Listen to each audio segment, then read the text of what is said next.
It's beautiful. Yeah. And this is our very traditional called jamdani, the weaving.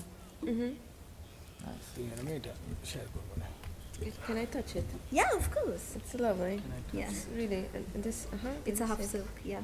They beautiful. weave it. Yeah. And how many do you have? Many? Yeah, mainly because it's a very traditional, country. So Good. at least whenever we could get to purchase, because it's quite expensive.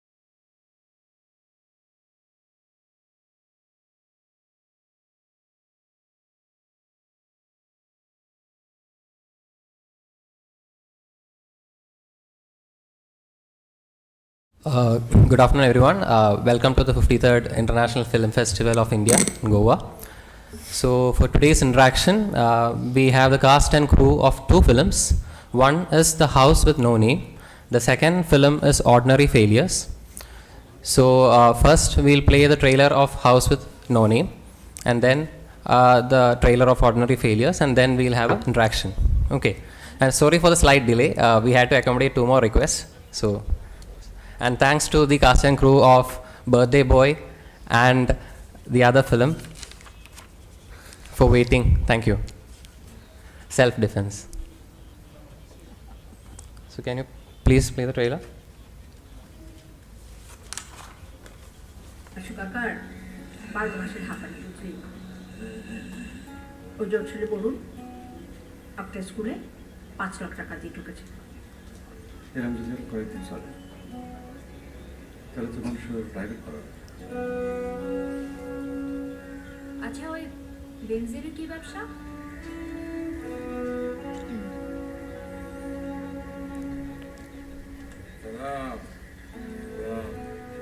শেষ পর্যন্ত একটা sweeper কি অসাধারণ সব ভাড়াটিয়া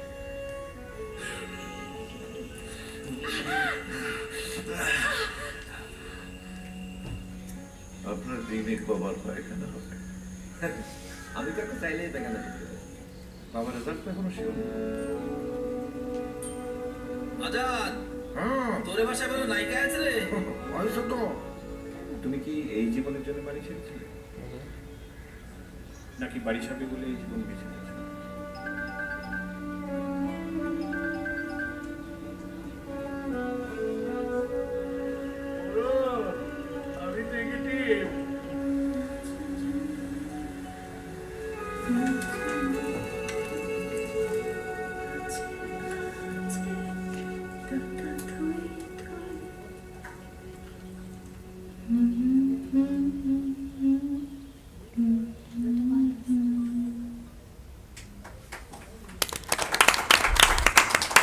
Lights, please.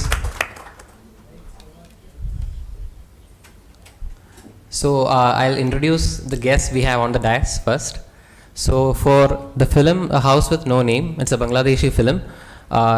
We have the producer Abu Shahid Imon. We have the actress Nusrat Faria and the actress Afsana Mimi. And for the film Ordinary Failures, we have the director Christina and the producer Marek Novak. Hi, welcome. So the director of House with No Name could not come here. The director is Noor Imran. So we'll start with the House with No Name. So the producer Abu Sahid Emon. Hi sir. So what convinced you to back this project? And can you share your thoughts on the film? Hi, is push, right? Hello, yeah, can you hear me? Okay. So I'm Abu Shahid Imon. I have been coming to IFFI since 2014. My first film as a director came here, and since then, like many projects came in IFFI. Also, like we had this Bangladesh country focus in 2019. During that time, also like several other projects of my producing project and also directing project was here.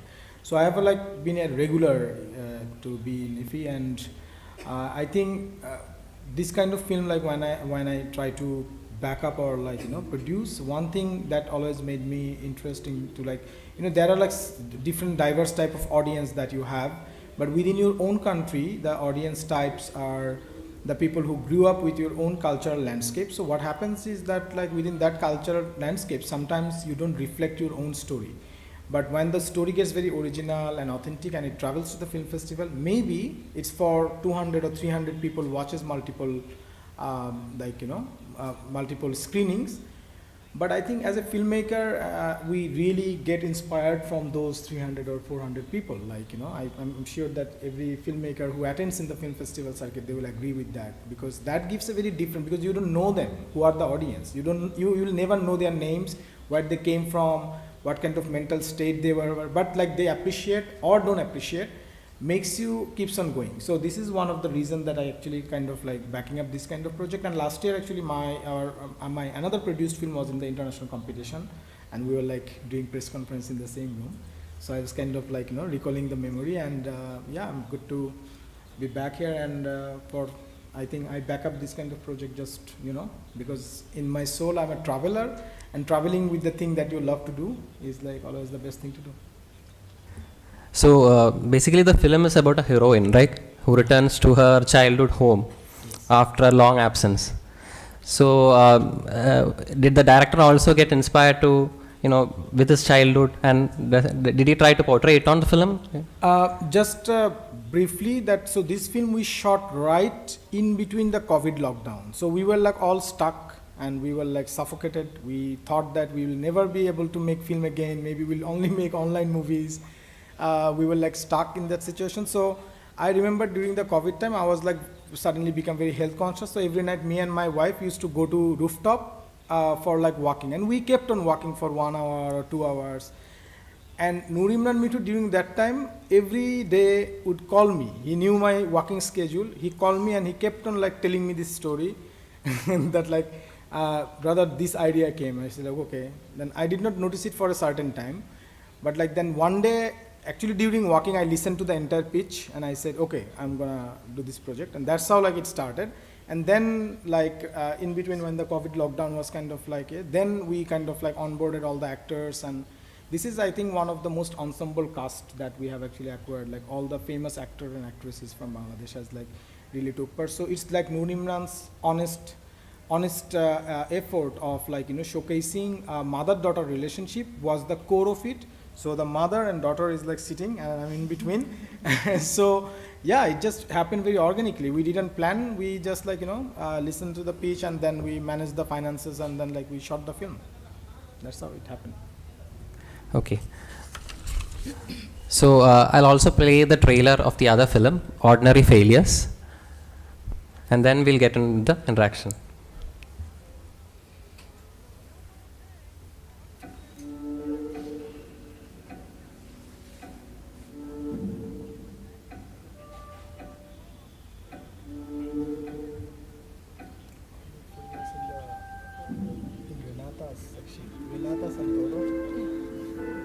Nechtěli byste si vzít Adla?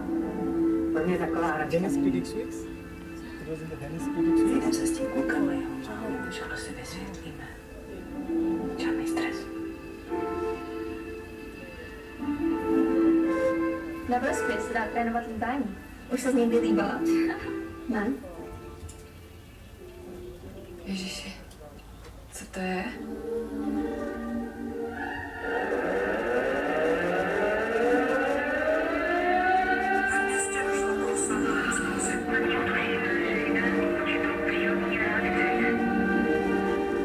S některými maminkami jsme si říkali, že bychom vám mohli doporučit pár dobrých psychologů. Bylo by přece hrozný, kdyby tam nepřišel třeba vůbec nikdo. Já přece nemusím řešit tátův odchod s každým.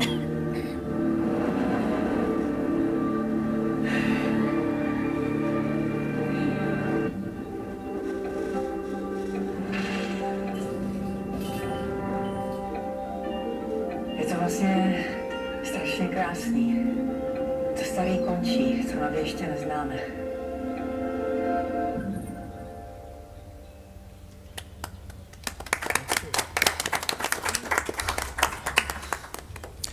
So The Ordinary Failures is about a misfit teenager, an anxious mother and a recent widow who see through their day interrupted by a mysterious natural phenomenon. So as their world descends into chaos, the three women struggle to find their place in life. So it is directed by Christina Grossman, and we have the producer, Marek Novak. So Christina, ma'am, can you share some thoughts about the film? Yes, hello everybody, namaste, namaskar. I'm so sorry that we mixed up a little bit the schedule, and thank you for accommodating us last minute. It's okay. We started to work on this project way before the COVID pandemic and before the Ukrainian war, which is very close to us. We were thinking of a very strange natural phenomenon taking place in a city, which we don't explain, but it's very much influencing the way these three characters and everybody in that city is living. And for a long time, they're not really they're only dealing with the small crisis that they have in their lives. And only when they take a step back are they able to overcome certain things. But we were thinking of something more related to climate change and capitalism and overconsumption, and it became very strange how similar the events in the world became to the script, because the COVID lockdown, all the uncertainty, all the way that the authorities were contradicting each other, we were scared, we didn't know what's going on, all that was already in our script, but it was, of course, a reaction to something else. So it was a very interesting process to go through reality and our script in parallel. And we're very happy to be here. Actually, it's our first time in Goa and in India at all. And it's a very beautiful experience for us. Thanks for having us. Thank you. Marek, something about the film? Hello everybody, it's really nice to be here. As Christina said, it has been a journey which started before, obviously, these events which shape very much this modern world. And I remember that at the beginning, when we were talking about this phenomenon which takes place in the story, that we were actually thinking that our concern is that it doesn't resemble terrorism. And then we have a crisis of this year and the previous, and so it becomes, it changes in front of our eyes. And of course, as Christina said, that was way before these things happened in the script. And then just the story and reality became much closer, and it suddenly became much less of a sci-fi. So I'll come back to House with No Name. Nusrat, what convinced you to back this project? How did you prepare for the role? Well, hello. Good evening, everyone. Actually, I have been doing movies. It's been 7 years, but all my movies that I have done so far are pure commercial movies, which is full of songs and beautiful outfits and romancing with heroes. So he came up to me, and it was exactly after COVID, when we had a lot of time, spending time with families. Actually, I think during COVID, I spent 60 days straight with my parents, because last 5-6 years my work didn't allow me that much to spend time with my parents. So my mom was really happy that I finally see my daughter at home. She's moving around, so I could see the happiness on her face. And cut to 48 hours later, Imon Bhai called me and said, you know what, Faria, I want you to hear this story, and this is about a mom and a daughter. And then I said, okay, let's sit and let's listen to the story. So when I heard the story for the first time, when Noor Imran was actually, telling me the story, every scene by scene, I was actually seeing me and my mom.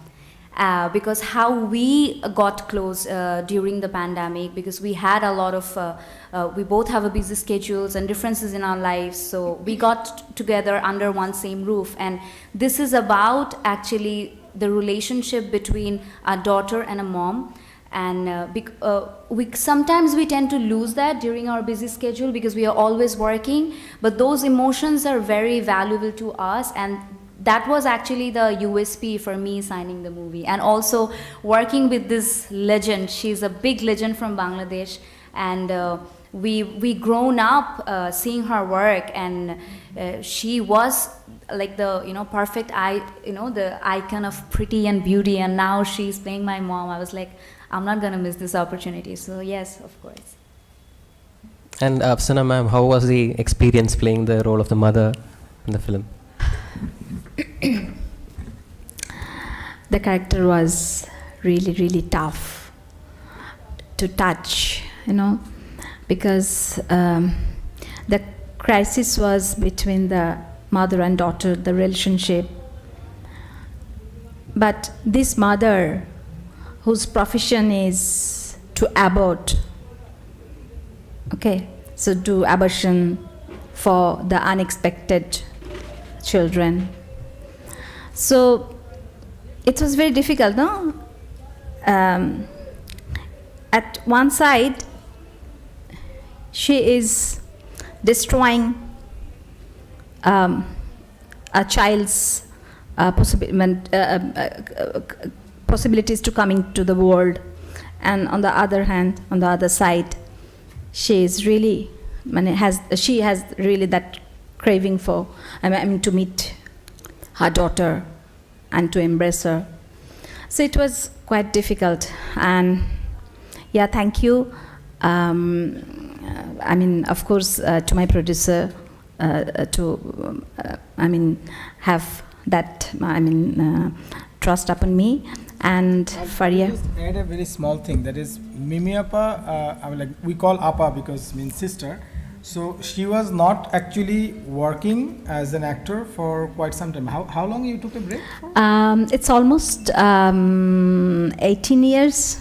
She took an 18 years break and she was not really and then luckily her comeback 2 projects, one, and both of the films are playing at IFFI this year. There was the screening of the other film this morning, and yesterday was the screening, and I produced both of the films. So I'm very lucky to push her out of her thing and kind of bring her out. And also she's acting in one of the directing project that I'm actually shooting next month. So so she's kind of, and after coming back already she got a major award for one of the for her acting comeback. So we always wanted good actors to come back and yeah, and it was a great experience to work in this film. And yeah, it's a very wonderful moment. So we are sharing together now in this IFFI platform. Thank you. So I'll open the floor for questions. Anyone wants to ask any questions? Yeah. I have a question for Nusrat. Yes. You're playing an actress in this film as well. Yes. And you're an actress in real life. So Yes. how is that actress different from the actress you in real life? Are there differences? Did you prepare differently for that character, for this character?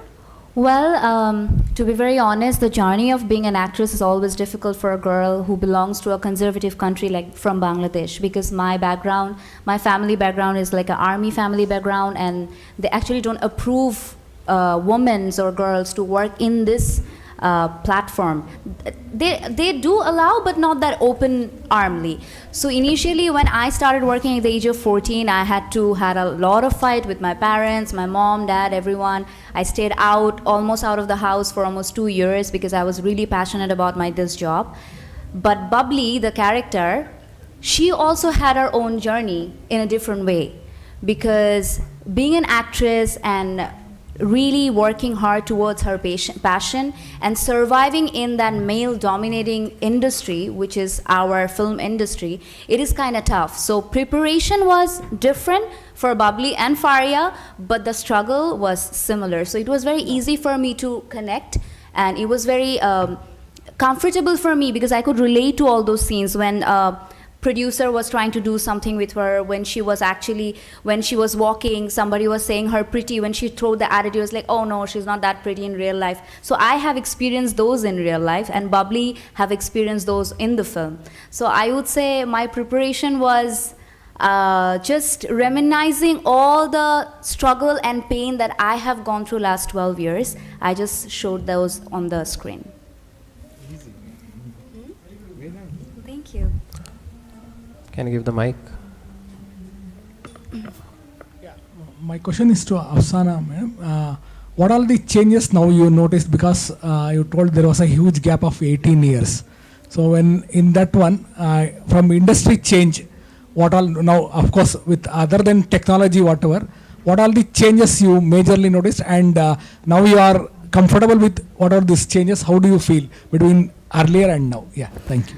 I'm very, very comfortable because more young talents are coming with new concepts, new stories, and new thoughts, their own way of directions.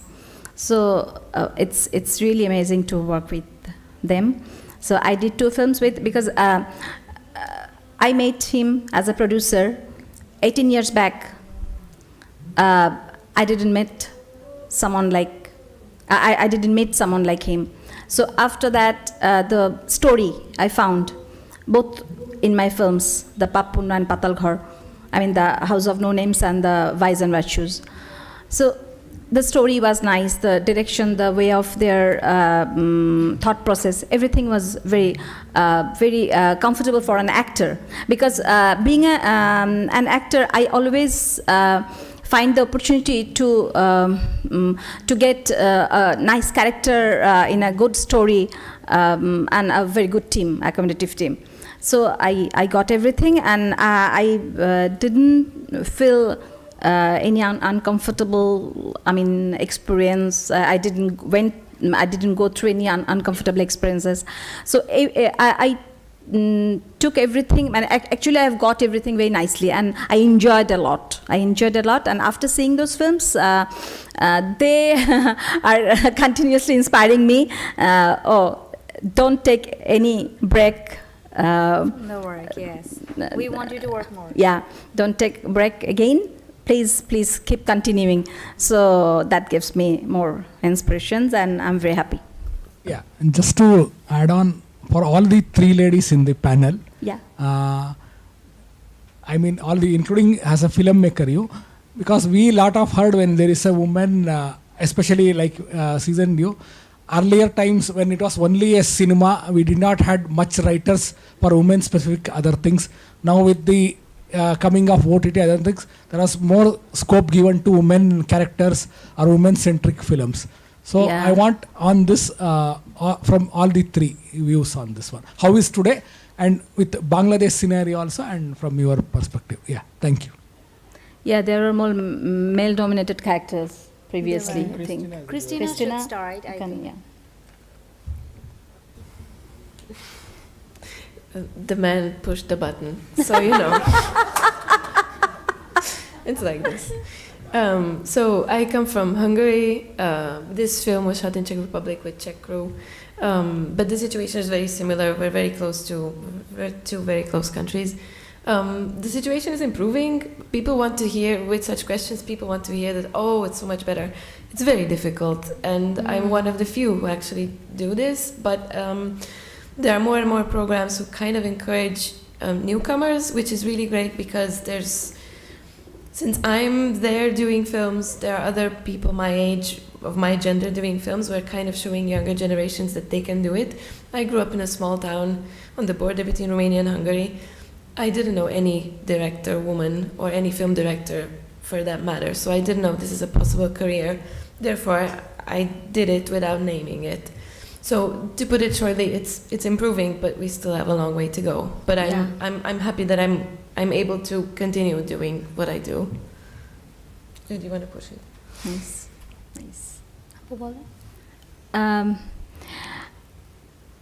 In Bangladesh, the scenario is kind of like her as a director, but for actors, for a long, we are doing, major characters in every, in theaters.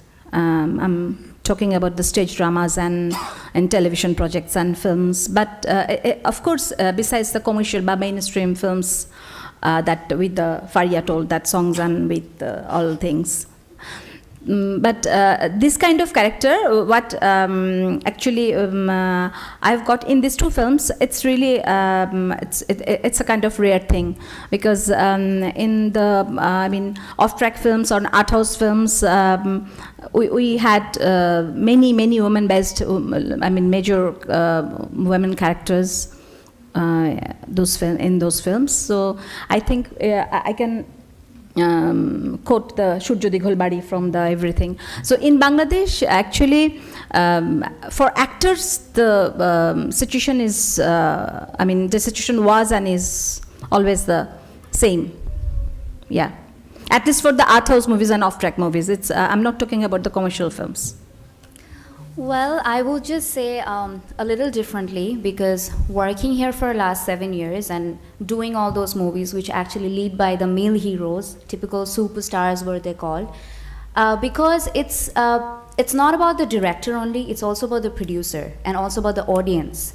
Because once a female lead who try to represent being a superhero on movies, saving everyone, the ticket doesn't sell. So what will a director and producer will do? They have to invest after a man. And that's how the progress happened. But now things have changed post-COVID, because the OTT actually opened a lot of doors for the creative directors and writers. They're coming up with a lot of different stories, which is actually dominated by women.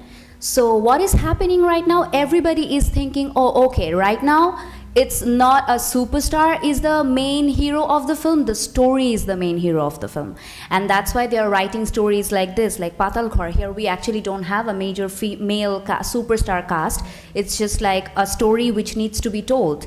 And I think many more other stories who are actually doesn't need a big face, but it is based on a woman. And people needs to know what is going on. Because majority of the people who actually watches the OTT and movies, those are women at home, who are housewives, who are students, children, and they like to connect with their emotions on screen. So right now things actually changing a lot. Like even for me, previously even 1 year or 2 years back, I was offered more of a commercial movies, but right now I'm actually offered this kind of movies where actually I can do and portray what I'm capable of doing. I'm also breaking the stereotypes. So I think things are changing for Bangladesh. Bengali contents are amazing. If you just Google and just write some of the names, you will find some fantastic female dominating story on the YouTube and internet. Yeah, correct, scenario everywhere. So I just say it from all over the perspective. I think this is some sort of an Asian perspective we have, and this has to be changed through audience, not the director or the producers. I have a question for Afsana ma'am. Ma'am, you have started your career on theatre. Later you did television also. Which medium do you find more effective? And also as an actor, what did you like more? Like, which is your more preference? Yeah, I am always interested to work in theatre and films, not for the television. But that's actually I used to do to carry out my profession.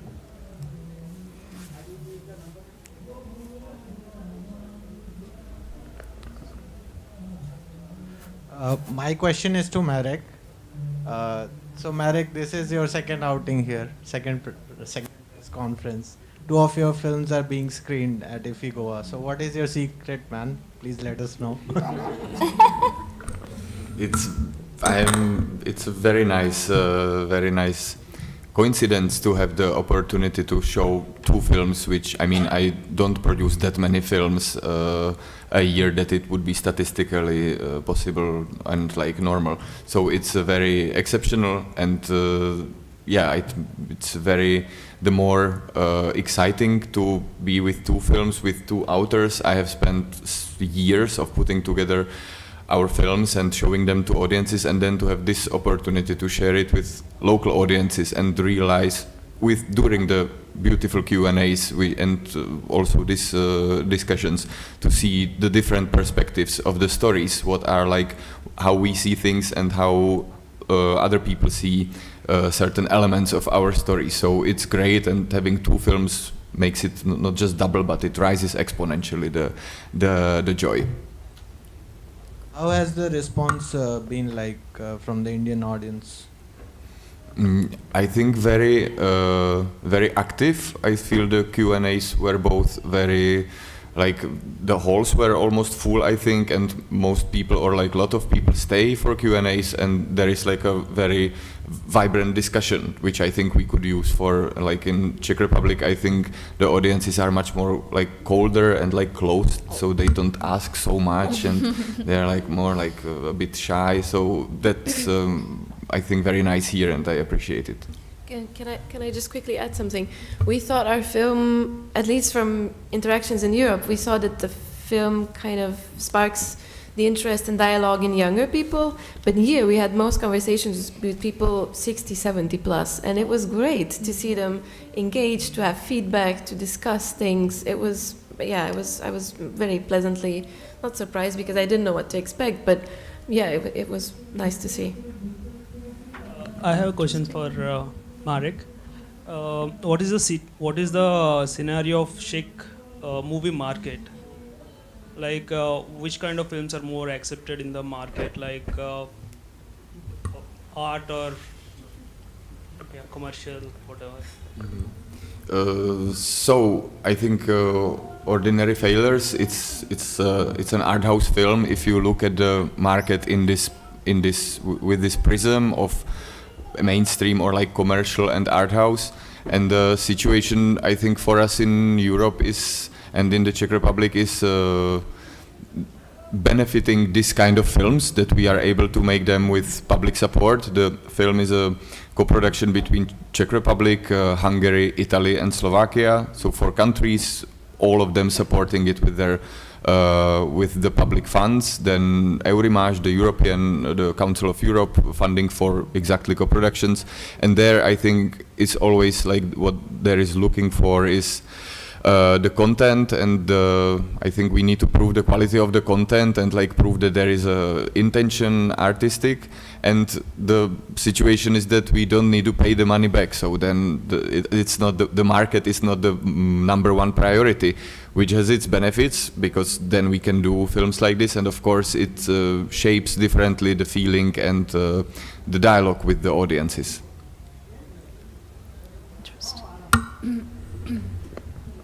My question is to Christina and Marek.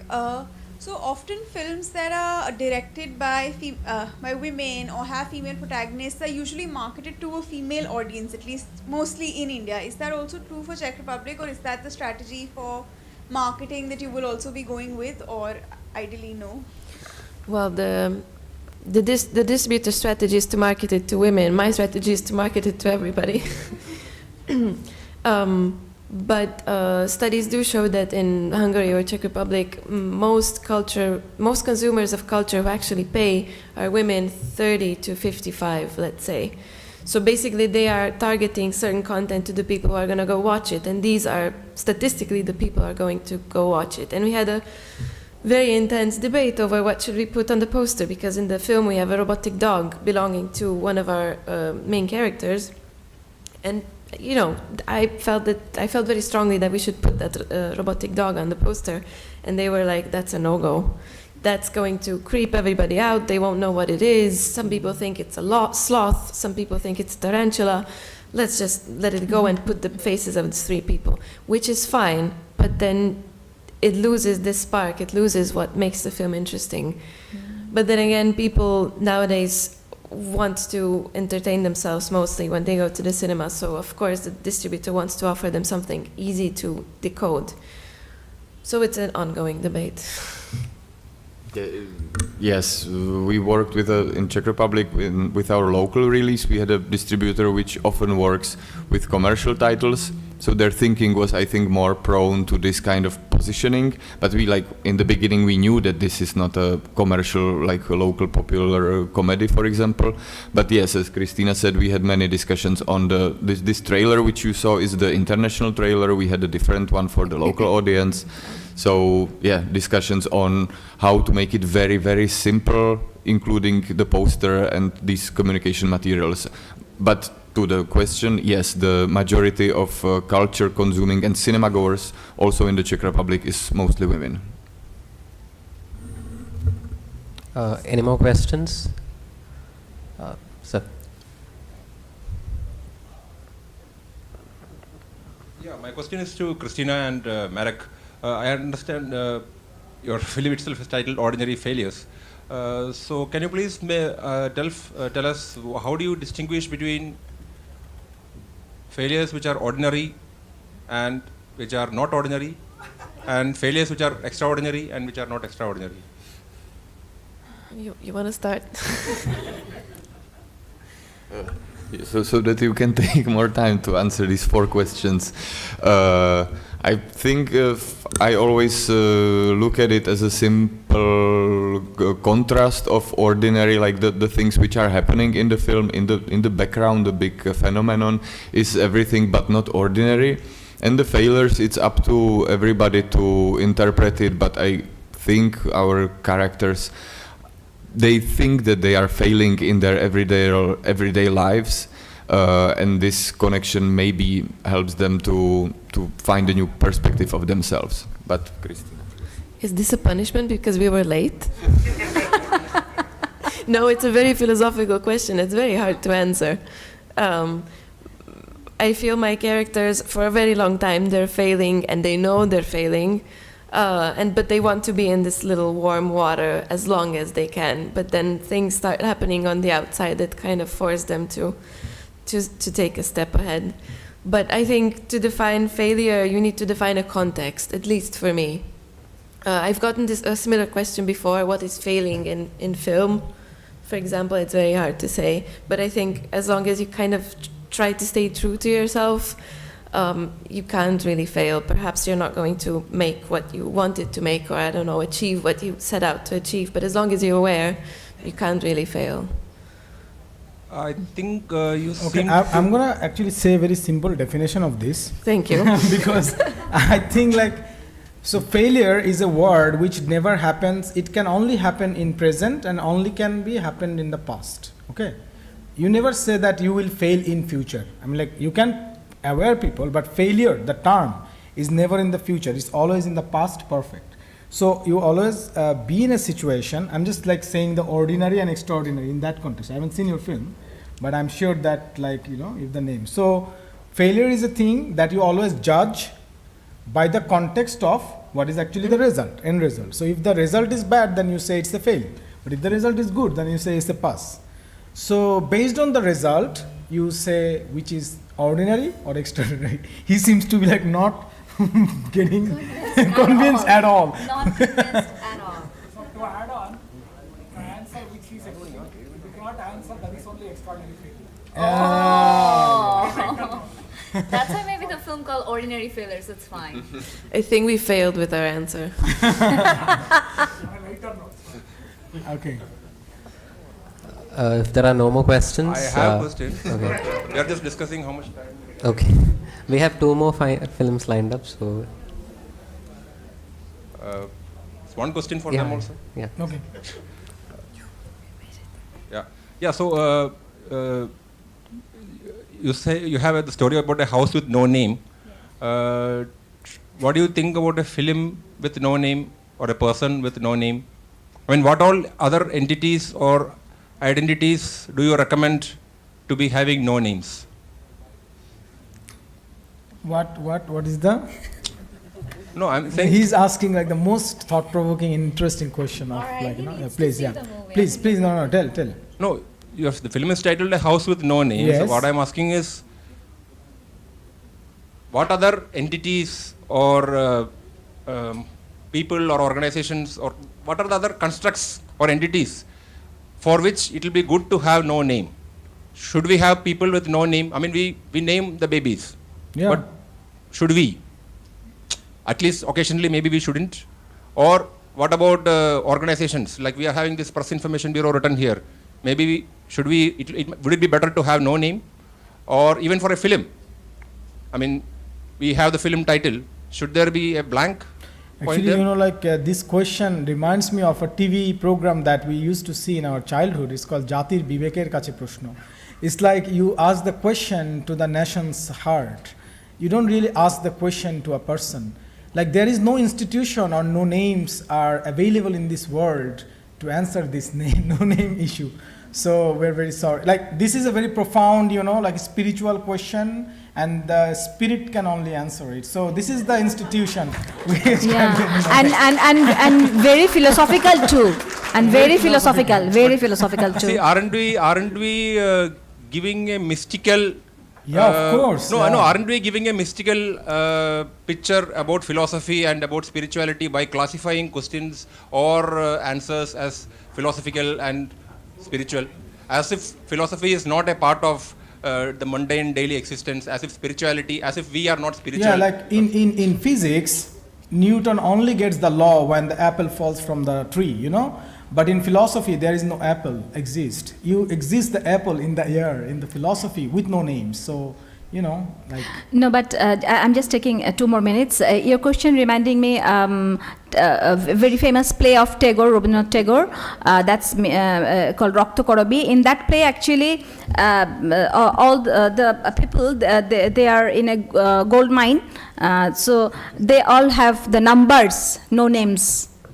Yeah. So it's very metaphorical, very philosophical, and of course a very spirited question. Thank you. Thank you. I think I am being told that we have no time now. So. A press conference with no time. A house with no names finishes a press conference with no time. Yeah. So thank you you. very much. Thank you. All the best to both the For the films. Have a wonderful great day. session. Thank you.